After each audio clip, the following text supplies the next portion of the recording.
According to biblical accounts, in the ancient days before the Great Flood, there were giants on the earth known as the Nephilim, coming from the Hebrew word for giant.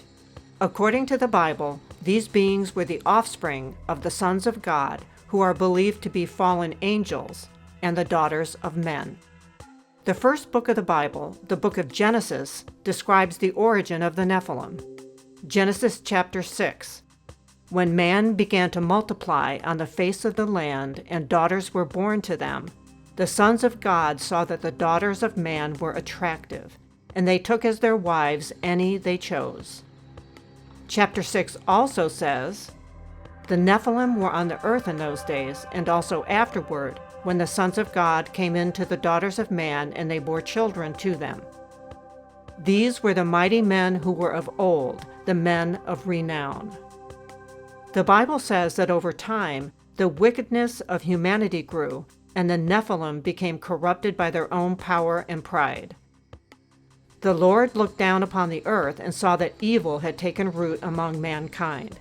He decided to cleanse the world of its corruption and wickedness by sending a great flood to destroy all living things, sparing only Noah and his family. In the aftermath of the flood, the Nephilim were no more. Though the Nephilim had fallen, their legacy lived on in the stories passed down through the generations, reminding humanity of the dangers of straying from the path of righteousness and of the powers of divine judgment. So that was the end of the Nephilim. Or was it? After the Great Flood, speculation about the Nephilim continued.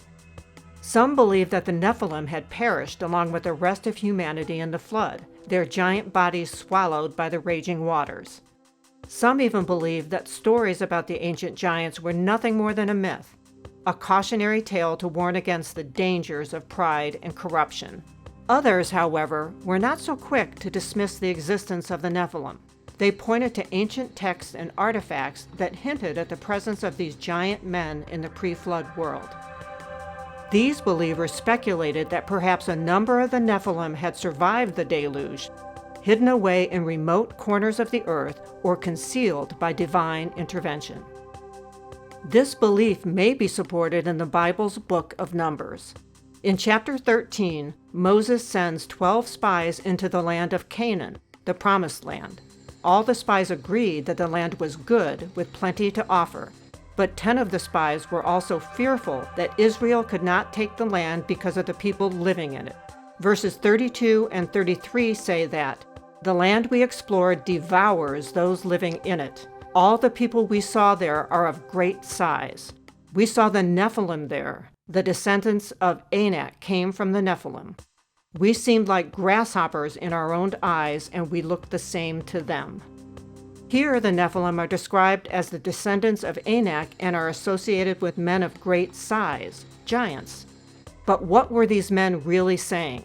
Were the giants of Canaan simply very large men? Or were they truly descended from the sons of God described in Genesis? There is no agreement between biblical scholars about who the sons of God were that were referenced in Genesis 6, and whether these sons of God started a new race of super beings by having children with human women. There is even less agreement about whether these so-called Nephilim survived the Great Flood. There are also those that believe that the descendants of the Nephilim still walk among us today. In the end, the truth about the existence and fate of the Nephilim remains shrouded in mystery, a tantalizing enigma that continues to captivate the imaginations of scholars, storytellers, and seekers of truth. Whether they were mere myth or a forgotten chapter in humanity's history, the legacy of the Nephilim endured as a testament to the enduring power of myth and the mysteries of the ancient world.